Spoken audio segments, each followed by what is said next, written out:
hay un engaño que se ha extendido dentro de la enseñanza cristiana y del asesoramiento cristiano, y también en la sociedad misma. Se trata del falso evangelio de la autoestima, el cual es incompatible con el bendito evangelio de nuestro Señor Jesucristo. Cada día más, el mundo de la psicología piensa que el problema de adolescentes y de muchos en la sociedad es una baja autoestima. Se piensa que esa es la raíz de los problemas de muchos adolescentes por los que se embarcan en relaciones sexuales prematrimoniales. También de las amas de casa deprimidas. De hecho, prominentes personalidades cristianas proclaman que el mayor problema de la sociedad es la baja autoestima y que todo, desde el aborto hasta el fracaso escolar, los embarazos de adolescentes, las violaciones, los robos y la pobreza, podría resolverse si ayudáramos a la gente a considerarse más altamente, a amarse a sí misma más y a tomar conciencia de su gran valía personal. Al sur de aquí hay una gran catedral de cristal que fue edificada hace unos 40 años sobre el evangelio de la autoestima, un evangelio centrado en el hombre en vez de en Dios. Allí se predica un evangelio que atribuye el que el hombre resista la gracia de Dios a haber perdido el sentido de la valía propia y la autoestima.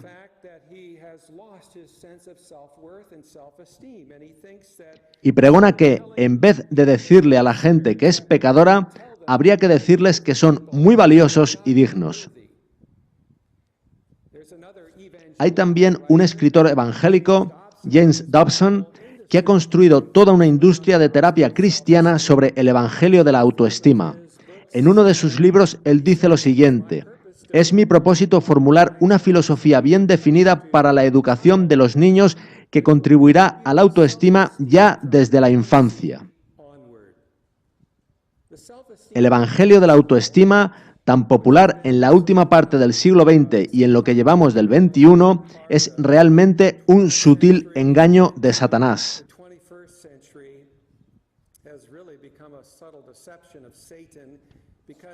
Pues éste ha perfeccionado el arte de la sofistería al convencer a los cristianos de que, antes de amar a otros, deben amarse a sí mismos.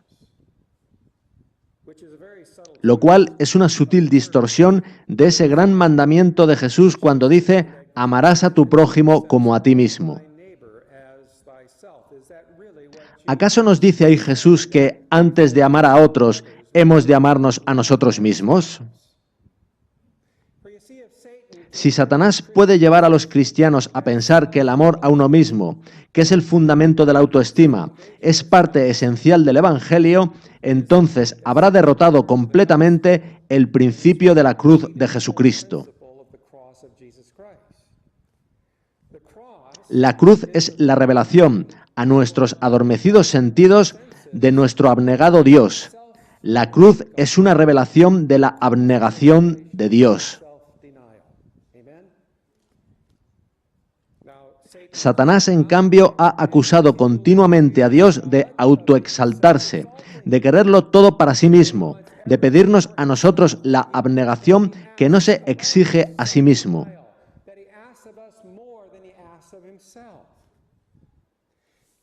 El espíritu de profecía dice que la muerte de Jesús contestó la pregunta de si había abnegación en el Padre y en su Hijo, Signs of the Times, del 20 de febrero de 1893. En otras palabras, la cruz aclaró para siempre el amor abnegado de Dios. Dios es abnegado. Y este asunto adquiere una plena relevancia en la crisis final que se nos avecina. Porque si Satanás consigue convencernos de la idea planteada por ese movimiento de la autoestima de que debemos amarnos a nosotros mismos, entonces sabe él que claudicaremos ante la prueba de la marca de la bestia, pues si debemos amar al yo, deberemos preservarlo a toda costa. La hermana White escribe lo siguiente: es la autoestima la que se interpone entre el agente humano y su Dios. Lo leeré de nuevo. Es la autoestima la que se interpone entre el agente humano y su Dios. Nuestra elevada vocación, página 114. Si autoestima y amor al yo son valores supremos, estos se antepondrán en el conflicto de los siglos al amor a Dios y al prójimo.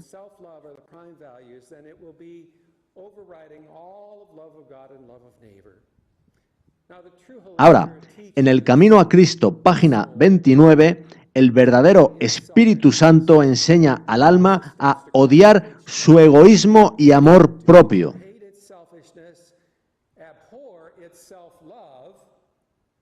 Y, mediante la justicia de Cristo, buscar la pureza de corazón que armoniza con la ley de Dios y con el carácter de Cristo. Todo el movimiento de la autoestima, tan enraizado en la Iglesia evangélica, está basado en la idea de que el amor al yo es muy deseable, lo cual incentiva los halagos y la afirmación del yo. Es el falso Espíritu Santo. Esa idea llevó a Lucifer a amarse a sí mismo y a afirmar en el cielo su independencia de Dios. Y todo movimiento de amor al yo resultará inevitablemente en el derribo y muerte al Hijo de Dios. Ellen White dice esto en el Ministerio de Curación, página 276. El amor es un precioso don que recibimos de Jesús. El amor no es amor al yo. Eso es una falsificación, una perversión de lo que es tan bello y noble. El amor al yo es el genuino mal del espiritismo, el cual se aprende del caído Lucifer. El verdadero Espíritu Santo enseña en Filipenses 2:3 que, con humildad, consideremos a los demás como superiores a nosotros mismos. Eso imparte un verdadero respeto propio en Cristo que se gloría en la cruz. Por naturaleza, todos nacemos como amadores de nosotros mismos. Es así como venimos a este mundo. Así que el único modo de comprender apropiadamente este mandamiento es a través del prisma del amor de Dios.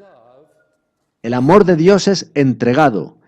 Cristo personificó la abnegación, la cual le condujo a entregar su vida por sus enemigos.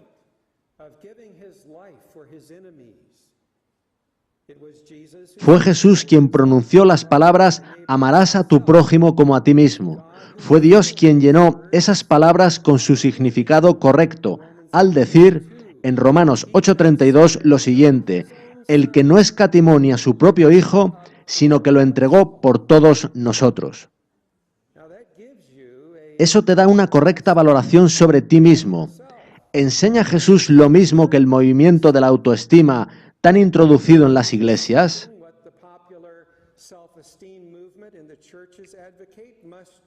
¿Debes amarte a ti mismo antes de amar a tu prójimo? Un día, Jesús trató este asunto con un joven rico. Este joven rico le hizo una pregunta propia del antiguo pacto. En Mateo 19:16 le dijo: «Maestro bueno, ¿qué bien haré para tener la vida eterna?»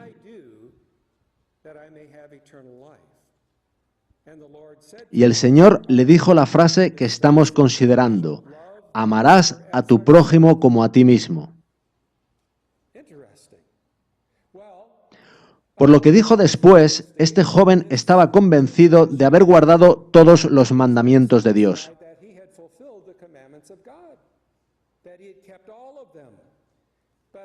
Pero había algo que no era identificable en él, que permanecía en él y que le llevó a cuestionarse a sí mismo. Incluso aunque su propia interpretación era que había guardado todos los mandamientos de Dios, él fue impulsado a preguntar a su Señor: ¿qué más me falta? Es decir, ¿qué me he dejado? ¿Qué he pasado por alto? ¿Qué me falta? Entonces Jesús le invitó a vender todo lo que tenía y dárselo a los pobres. ¿Lo recordáis? Está en Mateo 19, 21. En otras palabras, invitó al hombre a seguir a Jesús por el camino de la abnegación, y ese es el camino de la cruz.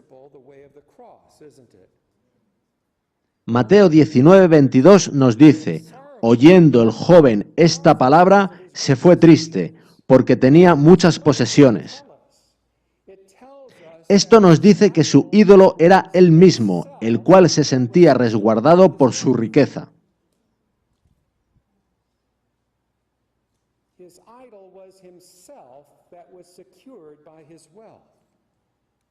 Realmente él no había guardado ninguno de los mandamientos, pues su motivación era el egoísmo.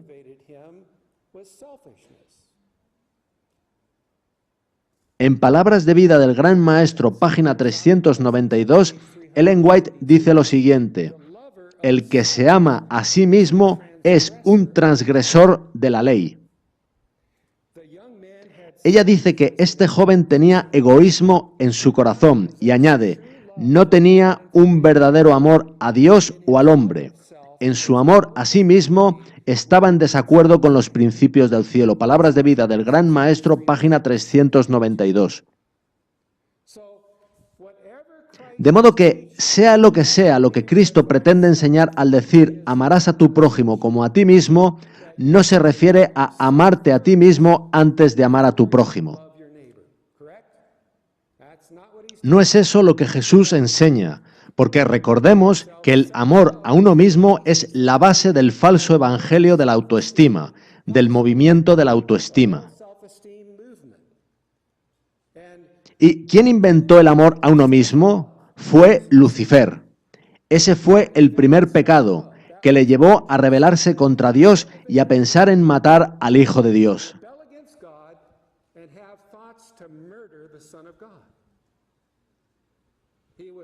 Se llenó de amor a sí mismo, que fue la base de su autoestima, y finalmente intentó derrocar al mismísimo Hijo de Dios. Autoestima y respeto propio son cosas distintas. Hay una diferencia infinita entre ambas cosas.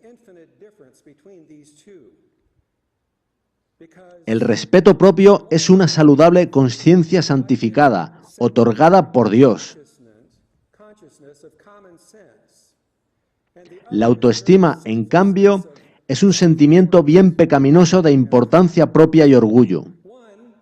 El respeto propio es el bendecido fruto de la gracia que le enseña a uno a no tener más alto concepto de sí que el que debe tener, sino que piense de sí con cordura, conforme a la medida de fe que Dios repartió a cada uno. Romanos 12:3. Os lo leeré según otra traducción. Sé modesto en tus pensamientos y considérate a ti mismo de acuerdo con la medida de fe que Dios te ha dado. Podéis ver que la verdadera fe siempre está asociada a la autorrenuncia y a la modestia en cuanto a la consideración de uno mismo.